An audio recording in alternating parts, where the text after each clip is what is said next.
Righto, we're back again. Time to talk about Dungeons and Dragons, and in particular, we're going to be covering the Lost Mine of Phandelver. I'm just setting up. How's it going, Darren? You're first in the room. Blimey, and I'm just waiting for the sound to come through. Yep, there it is. I will... Alright, sound is working fine, so that's good news. Let's hope that I am able to pull this off successfully today, and I don't do a great huge bollock up like I did yesterday. Cujo, how's it going?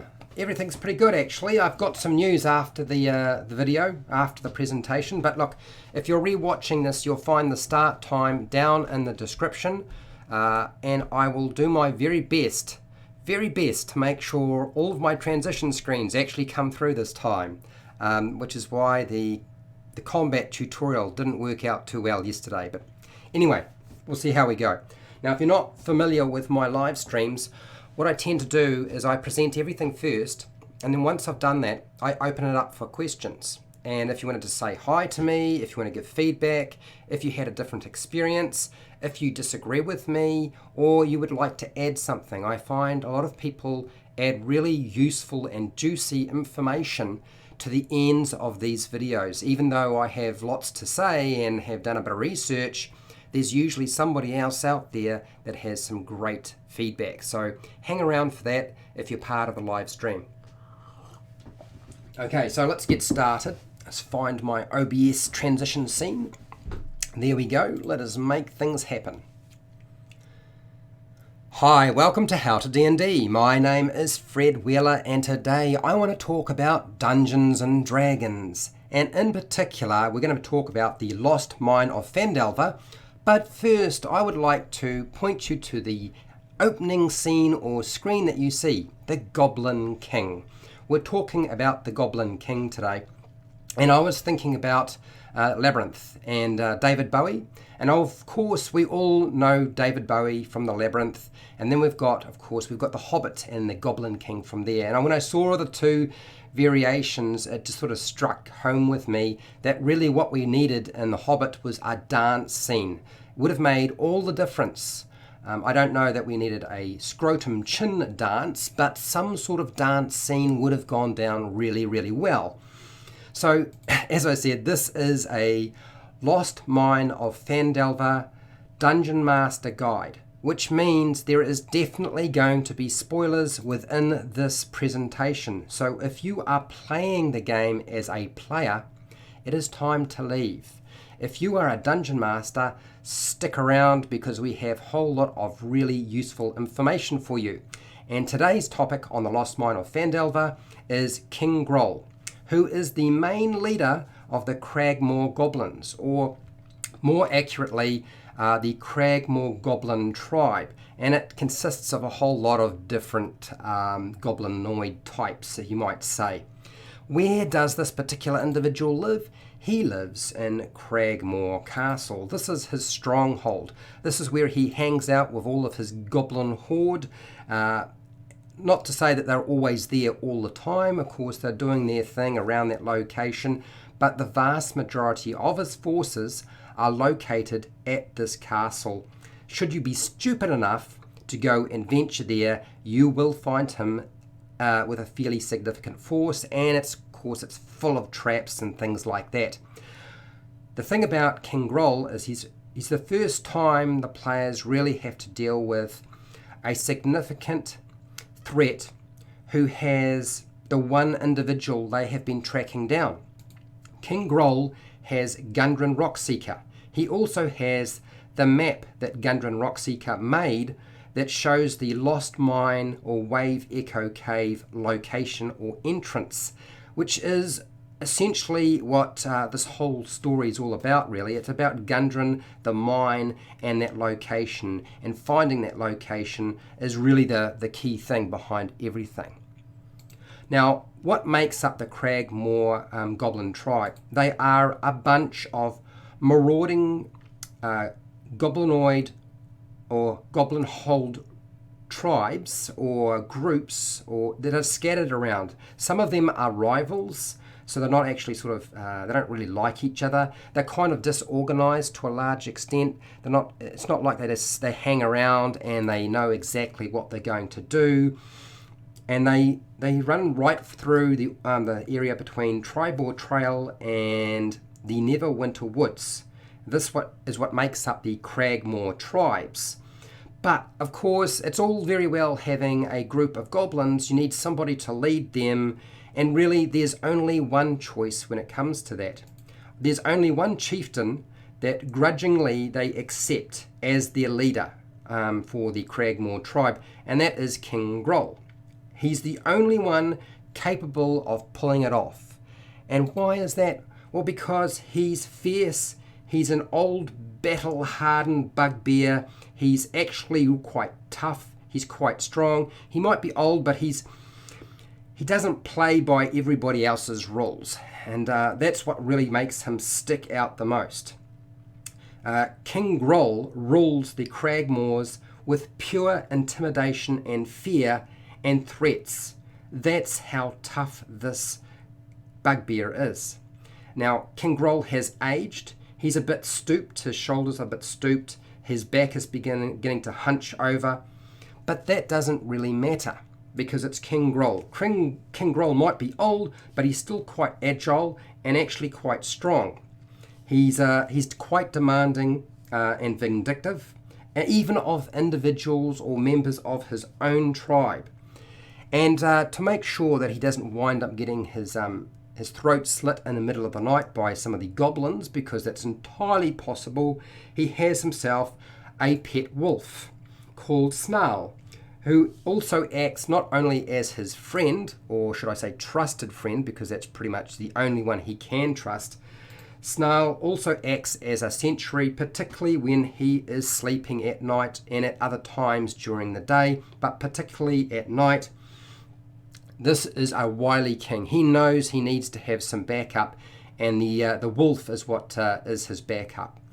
Now, this sounds very similar to Clarg. You're thinking, hang on, didn't Clarg have a pet wolf called Ripper? And now, well, hang on, King Grol's got a pet wolf called Snarl. How do we make those two bugbears different from each other? Well, as it happens, there's only one way to do that, and that is to take away the wolf and replace it with some other creature.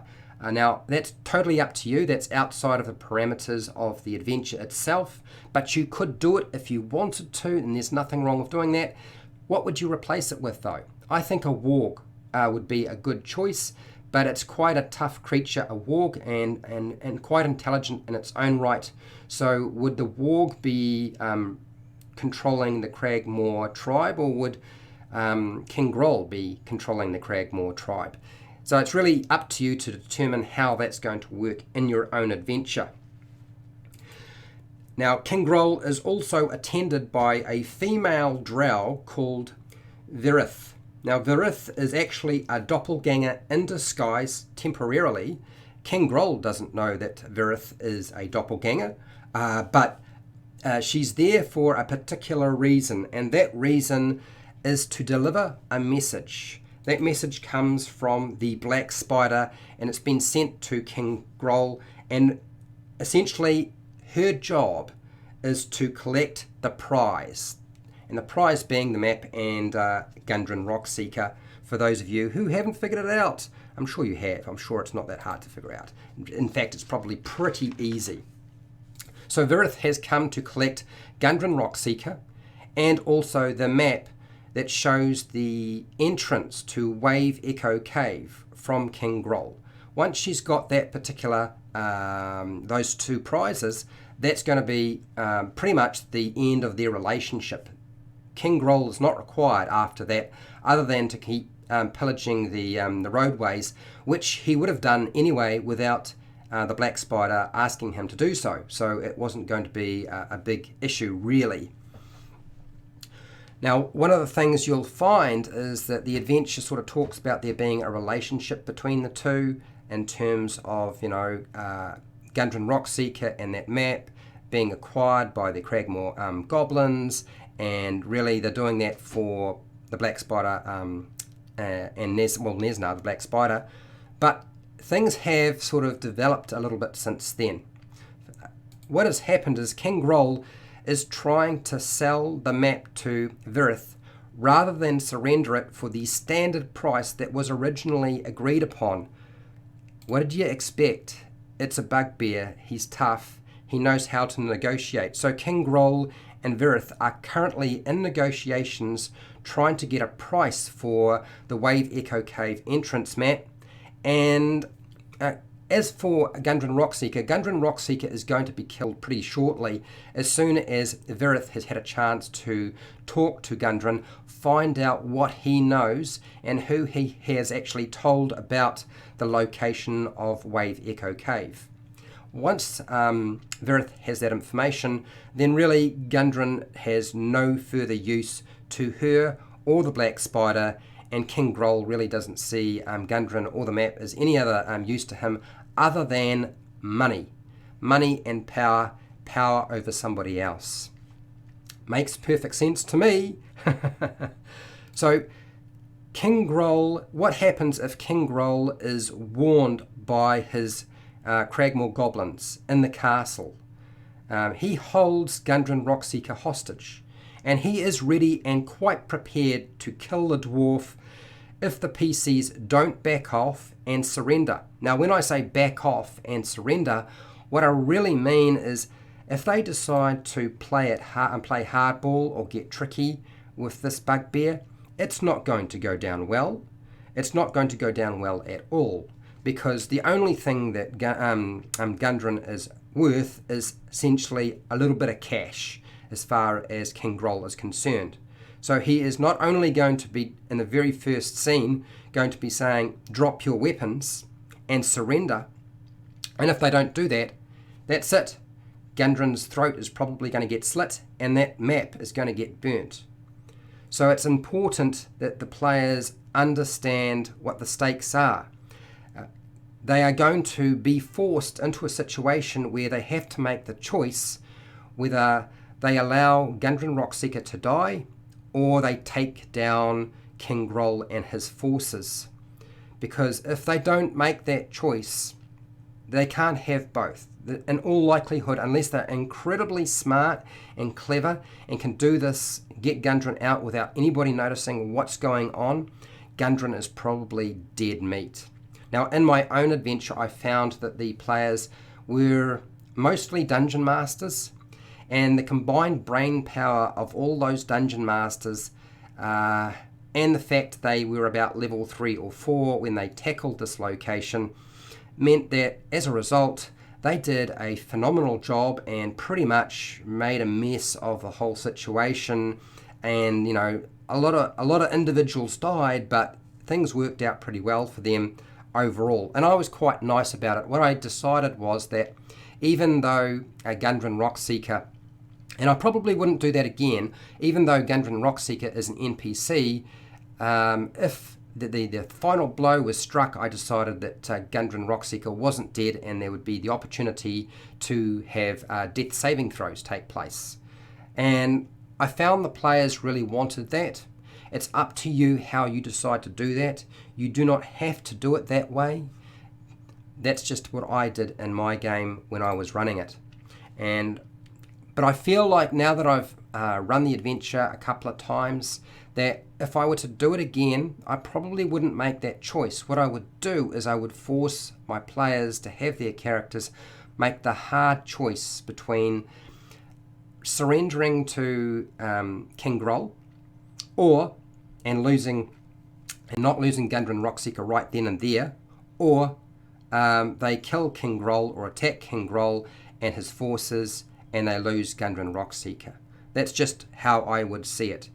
King Grol is really smart. He's much more ruthless than Clark. He's near impossible to deceive and harder to scare. That's how dangerous this particular individual is. King Grol has a treasure under his bed mattress, and there are details on page 41 of the adventure for those of you who want to go and check it out. I believe it's nothing super fantastic in terms of a take, but for those of you who are interested in the contents of that that treasure hoard under his bed. It's not hard to find really, and I wouldn't even bother having them make a perception check or anything like that. If they look underneath the mattress and they say, look, I'm going to look through the whole location under the mattress, just let them have it. So there is a stitched leather sack containing 220 silver pieces. There are 160 electrum pieces. There are 3 potions of healing, which of course they might find quite useful later on. And it also has Gundren's map of Wave Echo Cave. So there are, that's the take. Now you can add whatever additional treasure items you would like to that sort of stack if you want. You don't have to. Okay, here's the big problem I find as I was going through this and thinking down sort of about how all of these characters play together and how it's going to work. One of the things that popped into my mind was, how do I make King Grol different from Clarg? Because they're both bugbears, they're both in charge of a fairly sizable goblin horde. Obviously King Grol has more and his location is more fortified, but it has a lot of holes in it. It's not like it's a complete castle, there is damage to it. So how do I make King Grol different from Clarg so that it doesn't seem like it's the same character being played again? Now of course you could use voices if you wanted to, and I'm not really into using voices myself. What I decided was I needed to play King Grol vastly more lethal and dangerous and a lot harder to deal with than Clarg. Clarg is a newbie. King Grol is an old veteran. And what I sort of came to the conclusion was that characters trying to intimidate King Grol is all but pointless because nothing scares this bugbear. He's dealing with a huge horde of goblinoid tribes who at any moment one of them might decide to try to take him down should the opportunity arise. He's constantly dealing with it. He's not really afraid of anything whatsoever, and in fact he's old enough that even death would probably not scare him in the slightest. Deceiving King Grol is also completely pointless if you ask me, because he trusts nobody anyway. So why would he believe anything that is told to him unless he knows the facts are correct anyway? So deceiving King Grol, somewhat pointless because he trusts nobody and he's going to betray the player's characters anyway, no matter what takes place. So I sort of thought, yeah, that's what's going to define King Grol. Also, King Grol answers to absolutely no one. No one at all. Not even Nesna the Black Spider. He might be doing a job for the Black Spider, and he might not know that the Black Spider true name is Nesna, and I think that's probably what's taking place. I don't think he necessarily knows that the Black Spider's real name is Nesna. But that's really up to you. You can change these things as much as you like. What I see is that given the situation with that whole dynamic, dealing with King Grol should be really, really tough. And I think this picture sort of highlights to me what is likely to happen. The players are going to be seen by some of the other goblins or hobgoblins or bugbears in the castle, and all those forces are, one of those forces are going to run off, tell everybody else in the castle. King Grol is going to know what's taking place, bring all of his forces into one location and lay a horrible ambush for the players. So King Grol is much more likely just to ambush the party with all of his forces, kill Gundren if they don't surrender all of their weapons so that they can be captured, or that King Grol is probably going to just kill the characters. Now, remember, you don't have to kill the characters. What King Grol could do is sell the player's characters to Nesna, the Black Spider, for an additional fee, on top of the fee he was going to get for capturing Gundren Rockseeker and providing that map to Wave Echo Cave as well, and making sure it didn't fall into the hands of somebody else. Now, It's not required that the information that Gundren Rockseeker has be passed to the Black Spider and his ambassador Virith. It's not important that Nesnar the Black Spider gets the map, because the Black Spider Nesnar already knows the location of the cave and has dealt with the other two brothers that Gundren Rockseeker has. So it's about making sure nobody else knows where that location is or how it's going to play out in the future. It's much easier to deal with a location if you have no competitors, correct? And that's where I think it sort of rests. Now, as for the stat block for King Grol, it's not your standard Bugbear stat block. It's not even the Bugbear Chief stat block. So you're going to take the standard Bugbear stat block. He only gets one attack. I don't feel that placing him in the front to do all the attacks is actually the first thing you want to do. I would have him further at the back and his forces in front to help soften things up. King Grol is probably going to be the one who would be threatening Gundren Rockseeker, or his current sort of attendee, the Drow, Virith. That would be my sort of assessment of that. You're just going to change the hit points. It really goes over basically what sort of changes you would make on King Grol, which is essentially just an increase in hit points and nothing else. Now, there are a couple of questions people might have with regard to how King Grol will interact with the rest of the story.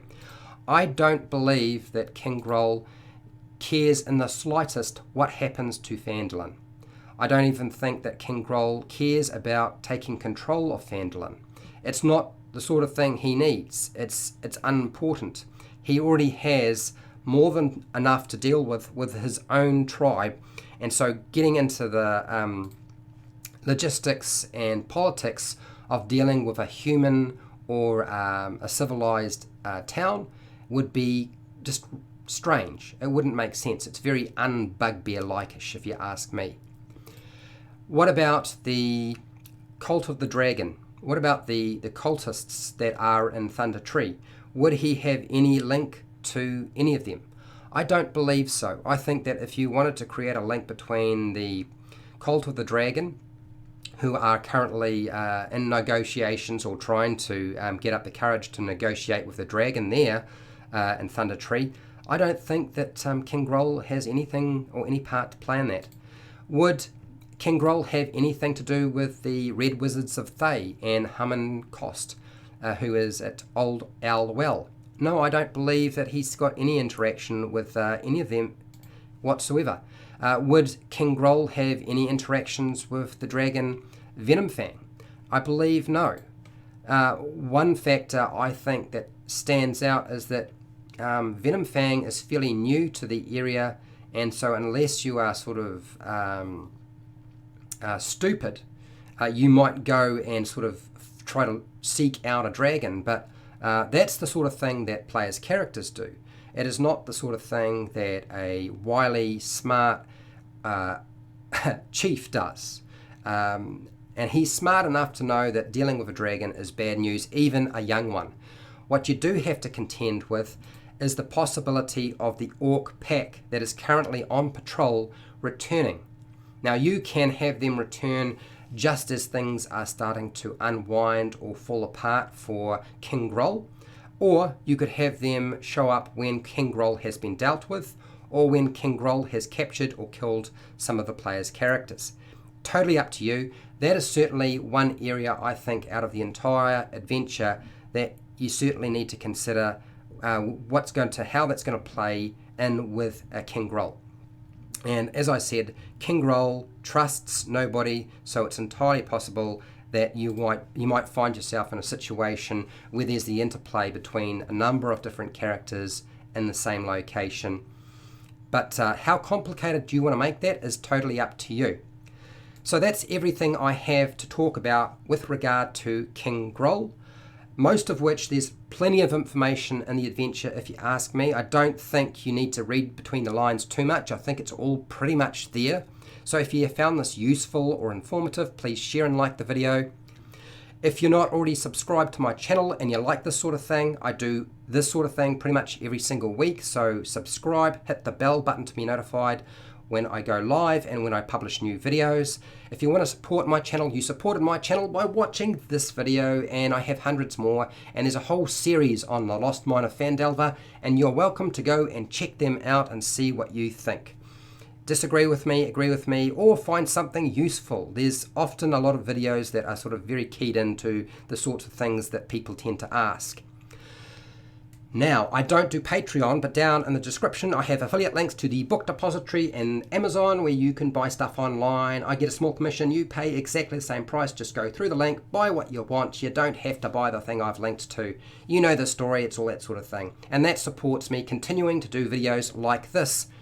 And as it happens, it has really worked quite well for me. Now, if you have questions, feedback, if you want to disagree with me, if you want to say hi, if you have any kind of questions whatsoever, I'm going to deal with that in the live chat right now. So don't go away, don't run off. If you're not part of the live chat, that is what the comment section's all about.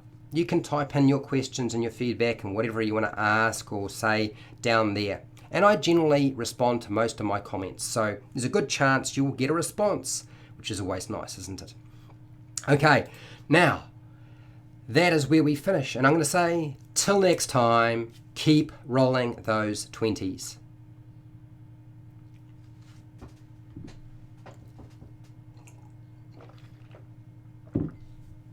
Okay, I'm still here. I found myself at times feeling like I was repeating myself or waffling a little bit, but I did follow my notes as closely as I possibly could. And with any luck, you guys will indicate to me that I did a reasonable job. Okay, so I'm just checking the chat. There doesn't seem to be any questions today, but I will just make sure I refresh to make sure that YouTube isn't running slow or the live chat is sort of falling behind everybody else. But it seems to be working fine, which means I must have done a reasonable job and answered all the questions people had with regard to that. Now, if you have questions outside of King Grol and you want to talk about that sort of thing, look, I'm happy to do that. I'm going to do that right now. I'm just going to transition over to my face so you can see me. There we go. And pull up, make sure I pull up the actual channel so I can see what's going on. Hello, everybody. Okay. Cujo did good. I'll probably go over it right before we do that castle. Fair enough. I know a lot of people sort of think, well, the players are going to interact with King Grol at about level 2. But sometimes, sometimes they won't interact with the castle till a little bit later on, particularly if they go to Phandalin and they lose the trail of where Gundren is supposed to be held. And that can happen if they sort of don't follow up on the important factor of getting captives from Cragmaw hideout. If you don't have any captive goblins, or you don't capture Clarg, then there's no one to actually ask where Gundren has been taken. And if also Sildar Hallwinter is killed, he can't communicate that information to them either. But anyway, there is a chance that they might wind up a little bit higher level than level 2 when they deal with the castle. I feel very sorry for people who will face King Grol at a low level, because he's a nasty piece of work, as all bugbears are. I do have some news for you, for those of you who are wondering, am I going to be doing some reviews on the new books? They finally arrived. As it happens, yes. I now have the Guildmaster's Guide to Ravnica. I'm so pleased. It arrived apparently on the 3rd of December. I didn't get a notification in the mail that I needed to go down to the post office and pick it up, but fortunately they gave me a reminder before sending it back to the UK. God, whatever.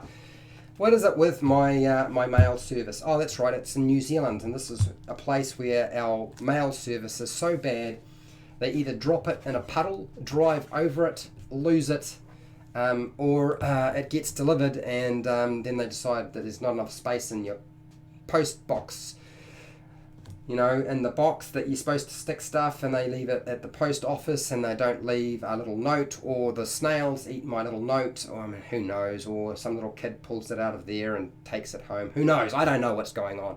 Anyway, I also have another book, and that is Waterdeep Dungeon of the Mad Mage. And that showed up apparently on the 14th, and I've just picked it up today, and I'm very pleased. And yes, I think I will do some flip throughs. I'll do a flip through. I have not even had a time to look at these books. I've seen some of the reviews. I found it interesting because the first thing I did was open it up and have a quick look at one map, and I wasn't really that upset by the style of maps in Waterdeep Dungeon of the Mad Mage. I'm actually quite happy with the content. Cujo, let's see. They are level 3 already, and yes, everyone is dead as far as NPCs. Yeah. Okay, so I understand. So if it's an NPC and they drop to 0 hit points, you're not going to allow a saving throw for them. That's really up to you as the Dungeon Master. You have the final call with that. I think that's totally reasonable.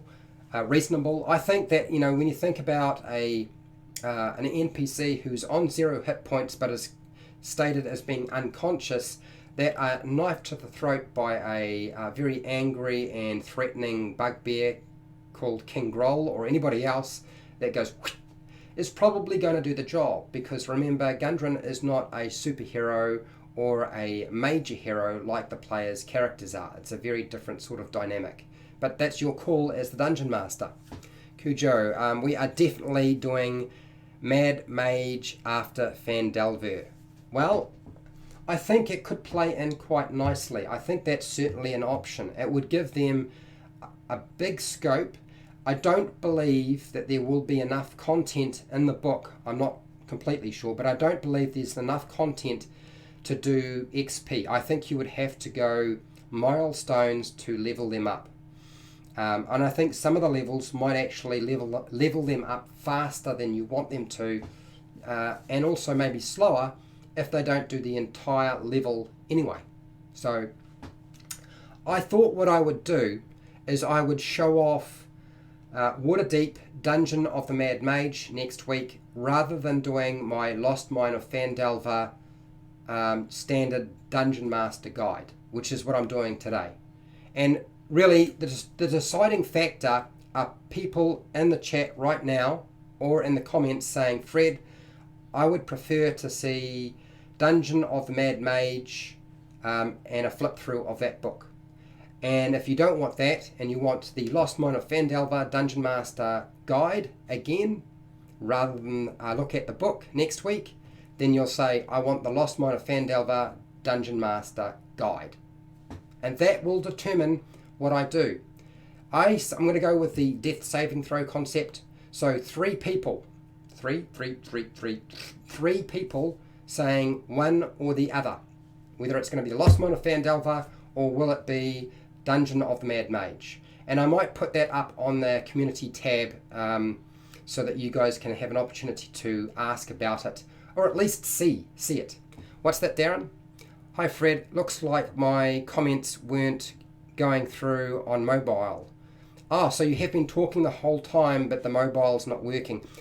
That sort of sucks. I always find it frustrating when you're using a mobile device and it's not quite the same as being on the laptop or on your desktop computer, and some of the features aren't available, which makes sense. You can't get all of the features on a small device like that, but it sort of sucks, doesn't it?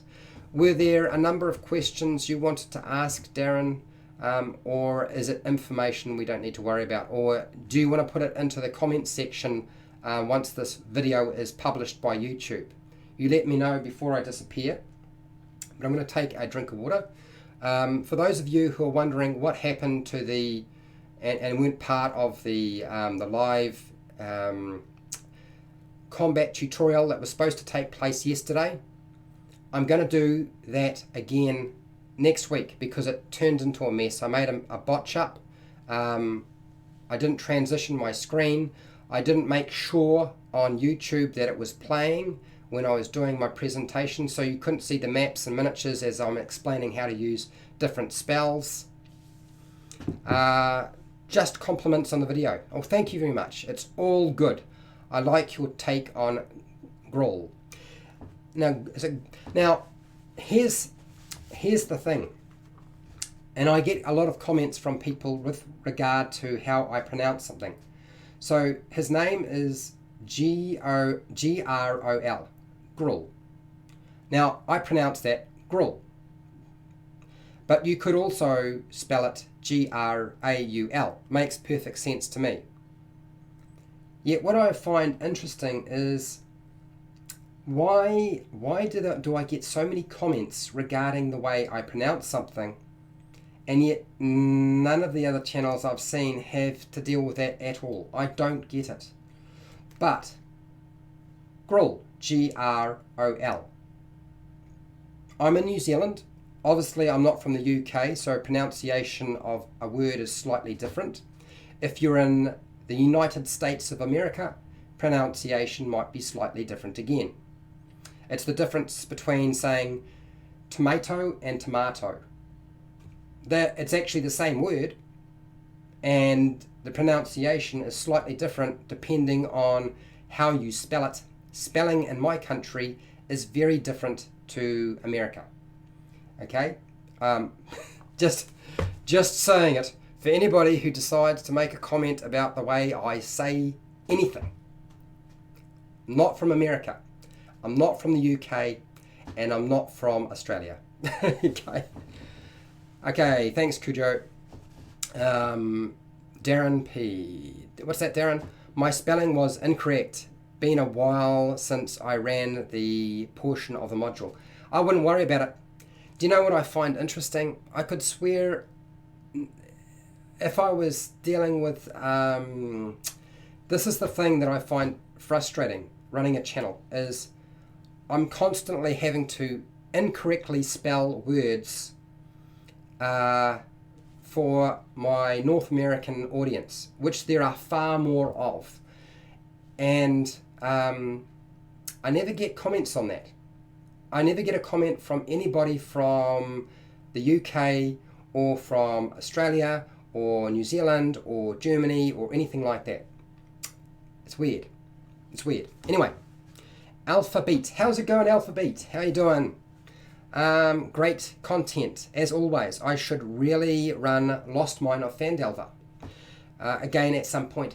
Do you know what I think about running anything twice is it's just not the same. I feel like running the adventure once is good enough, and if you don't do it or present it in the way that you were hoping to do so the first time round, you just live with it and you move on. Because I feel like it's eating like old pizza that started to get moldy out of the fridge. Although I can't eat pizza and I would love to, but anyway, that's beside the point. I honestly think that is the weird, and I don't actually enjoy running the same adventure again, even though I've done guides on doing this. I think what I like about the fact is, because you guys watch these videos and so much of it, it means I don't have to do videos on game rules. And honestly, I can't stand doing Dungeons and Dragons 5e game rules, and I know the whole channel's built on it, and it's hard to sort of move away from that or do less of it without sort of people not quite understanding, because I'm called HowtoDandD. Sort of it suggests that I talk about the rules, and I do, but I really do appreciate people backing and supporting the videos that are more about talking about character development and how to play a character and how a character would work and how to do the other stuff that's non-rules and mechanics based. I really do appreciate it. And I'm going to continue to do lots and lots of videos that are more about the fluffy bits of Dungeons and Dragons rather than the crunchy bits of Dungeons and Dragons. Doesn't mean I will stop doing them, I just want to do less of it. Okay, moving through here. Darren, Canada uses UK spelling. Yeah, so I bet you, Darren, there has never been a time when you've looked at the way I have put my titles together and said, Fred, you spelt it wrong. It's weird.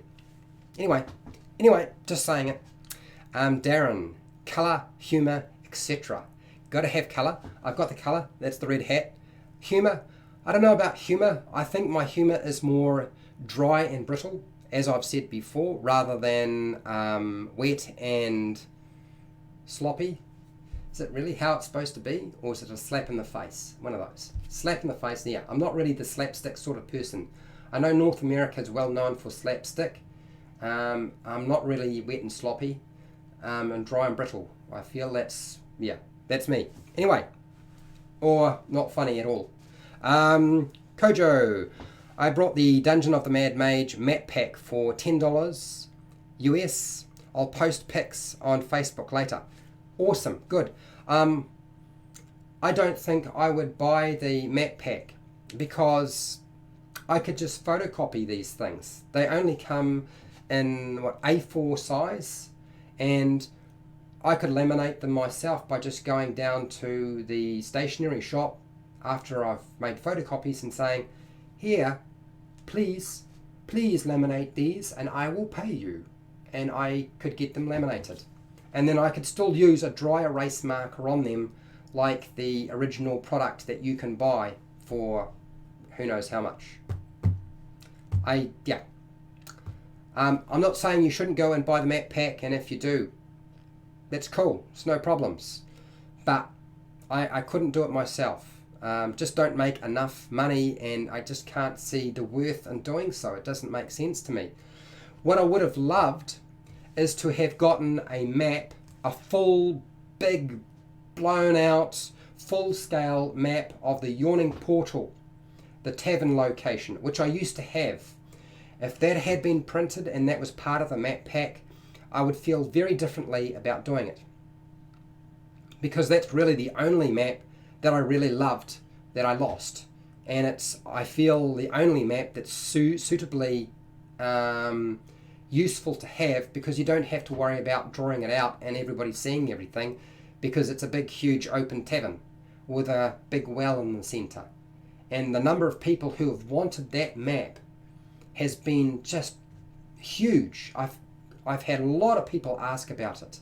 It is now available. You can go and get it from, is it Drive-Thru and the Halls of Undermountain. This is the 4E adventure that was put out. The Halls of Undermountain. The PDF includes that map, but you would have to blow it up and do a whole lot of scaling, I suspect, and that might be a bit of a pain. But just saying, it's part of that product, which you can get. Anybody can buy it because it's digital. Ha! Anyway. Darren. Thanks, Cujo. I was considering getting that. Yes, it's good to know. Grayald. Hi. How are you doing? Oh, hi. Hi, how are you doing? Grayald. I think I got your name right. I know who you are. I know you've been in my live chats before, so it's not like I'm getting confused. I'm just being silly. I'm trying to.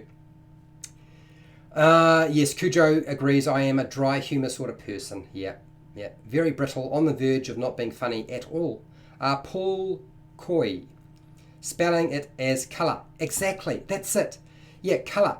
Colour is spelt C-O-L-O-U-R. Correct spelling. It is not C-O-L-O-R. I used to get into trouble all the time.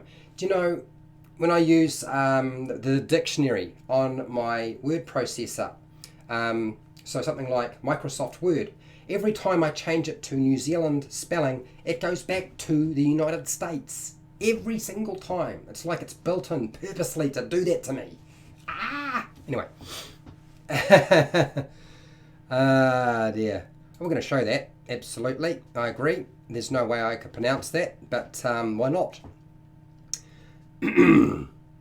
Okay, so Cujo, what do you got there? That's true. Lawful British. Lawful British? Yeah, it's very funny. Okay, love it. I get it. Grey old. My name is pronounced Grayson. I can't do that last bit. There's too many consonants. There's no vowel. And I was pretty much losing it about halfway through anyway. So now that I've butchered your name, yes.